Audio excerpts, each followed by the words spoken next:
Really excited about the outcome of the game. Obviously, I thought that the football team handled that situation extremely well based off of some of the other things that went on around the country.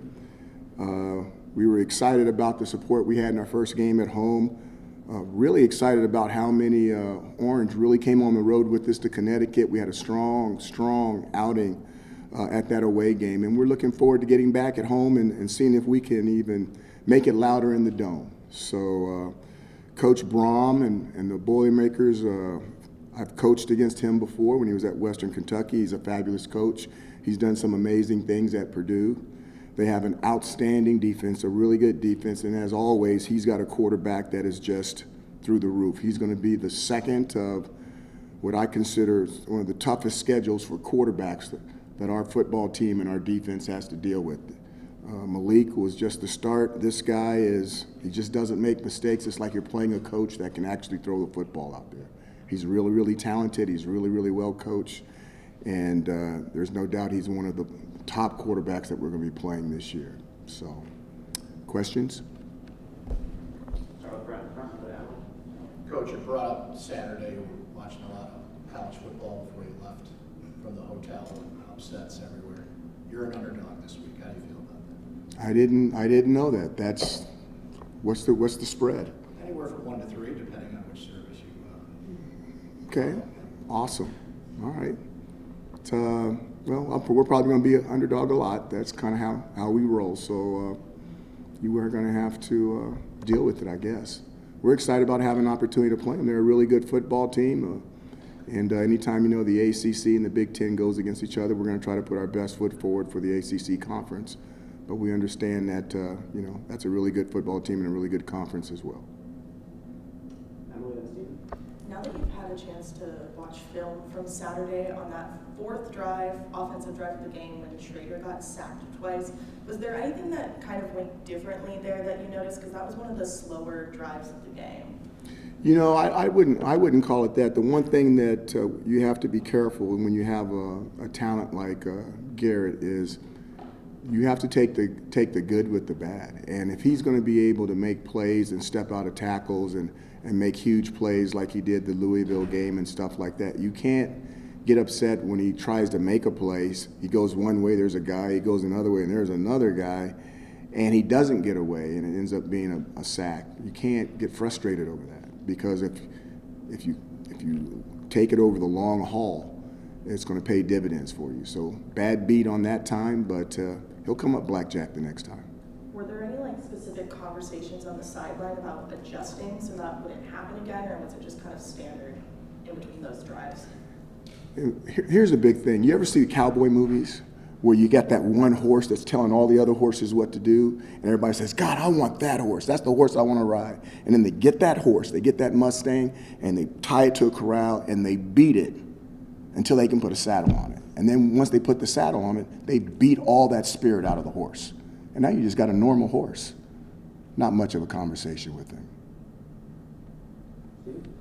I wanted to ask about Wes Hoa. Wes who? Is it Hoa? Ho? Ho? Okay. Well, Wes. Well, no, I was wondering. I was checking my memory banks.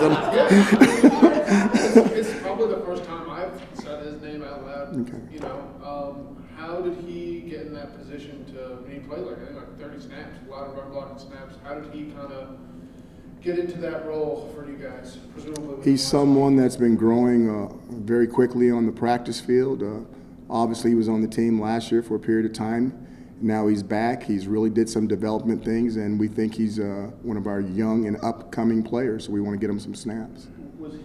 Did he do any fullback tight end stuff before Elmore got hurt? And then, how did you guys come to him? Did he come to you? Did Schmidt suggest him to you? Did you ask Schmidt about him? We had a little kumbaya meeting. We thought that he might be the best one for it, and he was excited to see if he could do it. And opening day, I thought he did okay. I was going to say, how would you kind of evaluate what he did? And I'm assuming there's a lot of room for growth. He's only been doing it for a week. Where could he get better? Well, I think just getting him out there, he's going to get better. Once he's gone out there and he's hit some guys have hit him, he knows what it's like. I expect that playing time to pay off. Money in the bank that's going to pay off for him. Coach, how important is it for Syracuse to play opponents from the Big Ten and non-conference play, not just this season, but in the future as well?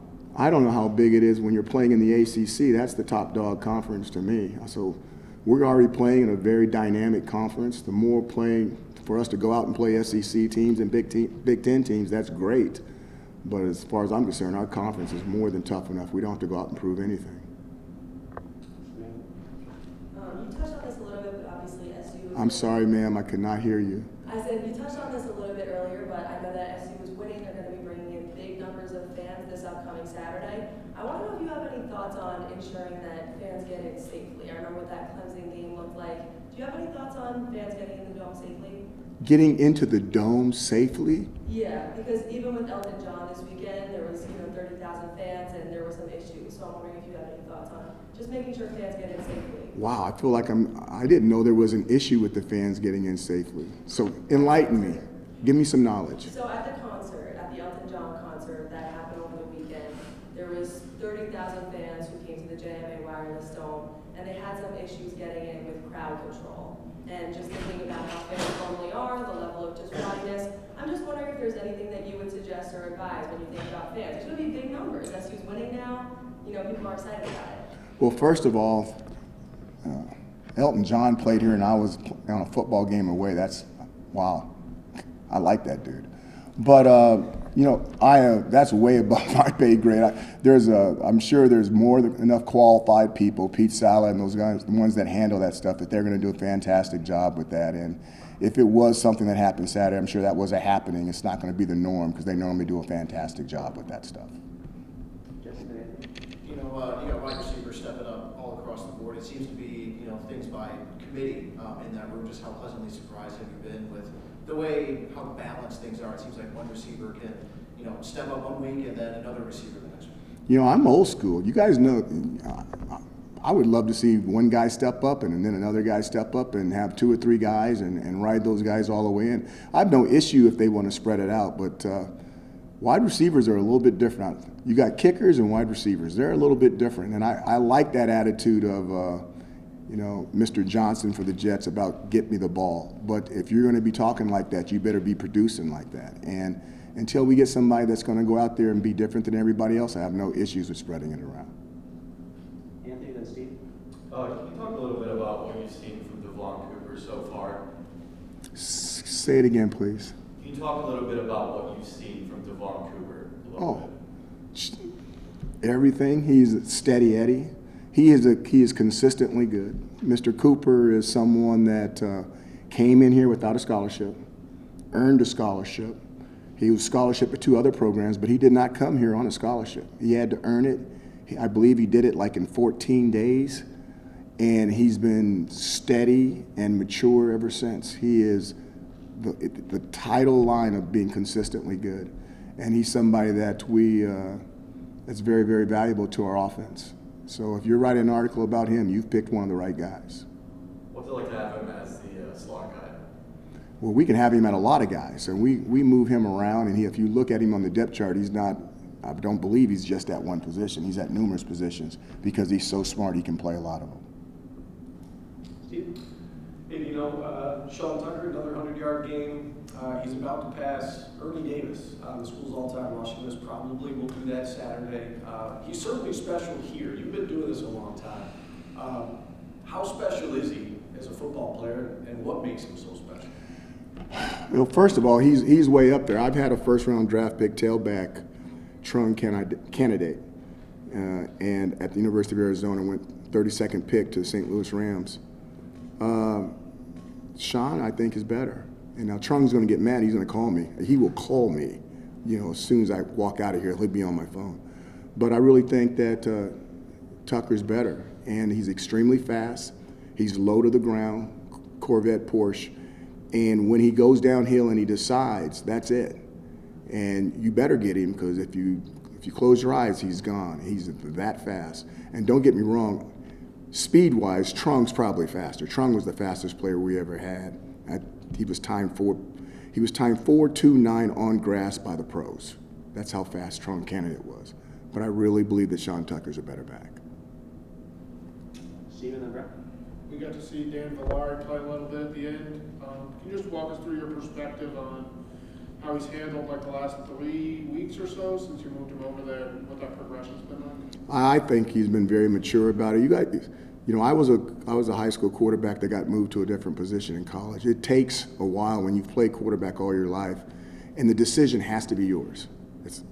In the old days, it wasn't always ours, but nowadays it needs to be theirs because they have options and they can do other things. But Dan made that decision to really do both. He hasn't given up the quarterback part of it. He just wants to be a part of contributing to win, which is so unselfish on his part.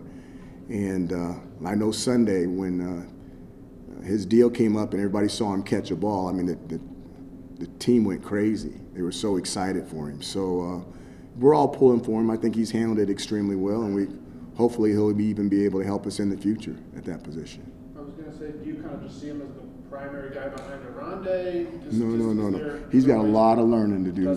We can't say anything like that. He's got a lot of learning to catch up with those other guys. Now, he is sharp because quarterbacks are sharp, but he's still got some stuff he's got to learn. It's kind of interesting because Schrader had like the same thing. I mean, I don't think it's his decision as much as Dan had. The same thing happened to him at Mississippi State. What's like the dynamic there? I don't know if you can kind of speak to seeing how those guys have handled it. I don't know when you say dynamic. When you talk about high school coaches, they normally want their best player to touch the ball all the time. And if your best player is touching the ball all the time, you have a fabulous chance of winning. And winning is important for some reason for coaches. So, if those guys are amazing athletes, they're normally quick studies. They understand. They normally have great leadership abilities. And watch this. And normally really, really good quarterbacks are unselfish. Coach, I was wondering where your special teams philosophy comes from. You've got a lot of starters out there. Is that them raising their hand saying, I want to do that? Or is that coming from the coaching staff saying we want our best players out there on special teams? This all started with me with my previous coach that passed away during COVID, Dick Tomey. He's the head coach at Arizona, San Jose State, and what a lot of people remember is Hawaii. He put Hawaii back on the map when it got started. But, we really believe that certain special teams is the first play of the defensive series or the first play of the offensive series. And our philosophy wasn't necessarily that last year. It is definitely going to be that this year. So when our kickoff team is out there, that's the first snap of the defense. And when the offense quarterback comes out there, that's the second snap. And that's going to be our attitude in kicking game. Coach, I guess what do you see overall from some of those guys lower on the depth chart, getting a lot of snaps in on Saturday night? It was fun, we to have an opportunity to get those guys in the game. They work. You guys to be a part of a football team takes a lot of work, and it's a lot of your time, academically, physically, and mentally. And then to go to games and root for your buddies and 12, 13, 14, 15 games and never get a chance to step on the field is kind of hard.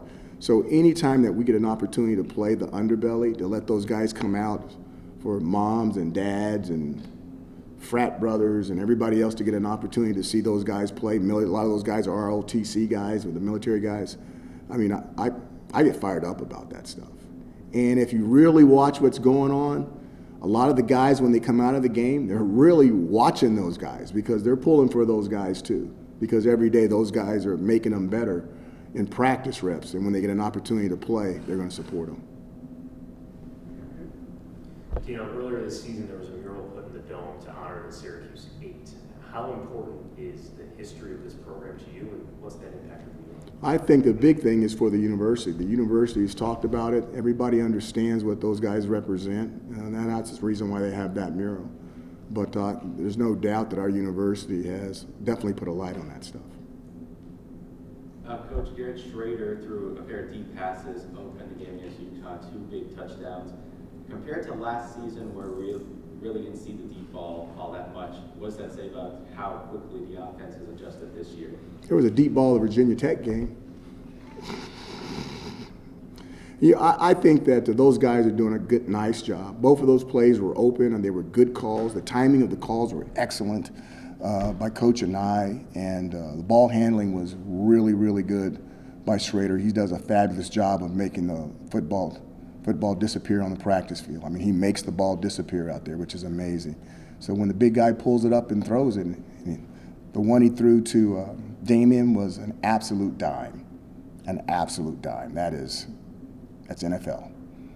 The one he threw to DeMarcus was a little bit behind, but DeMarcus is so fast, he has such a big lead, it didn't matter. So it's still an 8.5, 8.9 throw on a scale of 10. And when you're throwing the ball like that, good things are going to happen. So, I'm not going to get caught up with what happened last year. I'm going to get really caught up with what's happening this year. And right now, I think we're throwing the deep ball well. Emily, then Steve. Beckon and I have both been coaching from the sidelines along with Ligashevsky and some of the other coordinators. Can you just talk about the benefit for your program, specifically having those guys on the sideline as opposed to coaching from the box? When you're on the sideline, especially like your first years, you get to see guys' eyes. And there's one thing about talking to a guy on a telephone and he goes, yeah, I got it. Or, you guys have the advantage of FaceTime with your generation. But I can have a conversation with you. I can be saying something and you can be going like this and I can look at your face and going, she's not getting it or he's not getting it. And then it's going to allow me to come at you a different way to make sure you get that information. During a football game, we have to know that you're getting it. So with those guys just being young, Coach Ligashevsky's first year in the program, Coach and I's first year at the program, I think them being on the football field is an advantage, okay? Especially when you don't think that when the young people are still learning your terminology, still learning your playbook, and there might be some gray. When they're on the sideline, they're going to turn it to black and white very quickly. So were there any discussions at all about them, either of them being up in the box? The biggest discussion is where they're most comfortable and where they feel they can do the best job and us adjusting for them. You touched on Purdue a few minutes ago, but just want to hear a little bit more about the challenge that's presented to your football team on Saturday. Aiden O'Connell, we've seen numbers. He seems to play better against better competition. Your defense has been great. What impresses you the most about Aiden O'Connell, and what is the challenge of trying to slow down that offense? You guys, he's a big-time quarterback. I don't know. Malik, this guy is different. This guy doesn't run like Malik, and he moves the ball around the football field. You see coverages roll, and you're going, okay, that's so-and-so, and I'm like, okay, that's not good. Because he already knew that the second read was going to be covered, and he's already back on the third read because he already figured out what the coverage was on the front side. And if I'm talking too fast, you better stay with me on this. This is no joke. He knows where the ball's supposed to go. I haven't seen a team fool him yet with his eyes or get him to hold the football. So the ball's going to come out of his hands. It's going to go somewhere, and normally he's really, really accurate with it. It's, last time I saw somebody that accurate like that, he got drafted by the Patriots. The guy is accurate with the football. So he's one of the best quarterbacks we've played in a long time. And I'm not blowing that up. So. Take a few more. We'll start with Steven. I think the defense has been really good through 2 weeks. There's probably 4 plays you want back in total. Is there a common denominator there with those explosive plays that you're trying to clean up ahead of Purdue? I think the biggest thing is hesitation. Yeah. There's been a whole bunch of plays, but you've only pulled out 4 bad ones. And I think there were some other guys on all those other plays that made mistakes, but the speed of which those guys were coming corrected all the mistakes. When I was at Arizona when they had Desert Swarm, and that defense was ranked #1 in the country, and nobody could figure it out. And I went in there and I started breaking down Desert Swarm defense. I'm never going to play because I'm coaching on offense, but I just wanted to see how it was. And I was amazed. If you go back, this is one of your studies, Stephen. I was amazed at going back and watching the tape at how many receivers were wide open. And then you go, why didn't the quarterback throw the ball? And then you look at the quarterback, he's on his back. You look at the quarterback, he's going all over the place. You look at the quarterback, his eyes look like a deer in the headlights. So when you're getting pressure like that, you can cover up mistakes like that. Now, when it happens, it's usually big. But on the ones you're talking about, guys hesitated. Don't hesitate. He who hesitates is lost. Do not hesitate. Go. Just go. And when they do that, they've looked really good. And then last question, Samantha. Coach, Garrett Schrader was able to connect with so many different targets in the last game, and I want to know what that says about how diverse your team is, that there are 8, 9, 10 different options he can throw to. It's an NFL style offense. Everybody that's eligible has an opportunity to get the ball. The quarterback is going through his reads based off of coverages and personnel matchups, and then based off of that, the ball needs to come out of his hand in a timely manner. And then if the defense does a fantastic job of covering everybody, hopefully there might be a slight lane or something for the quarterback to step through and maybe be able to get a first down if they do a fantastic job. Thank you, guys. Thanks, Coach. Thank you, Coach. Yeah.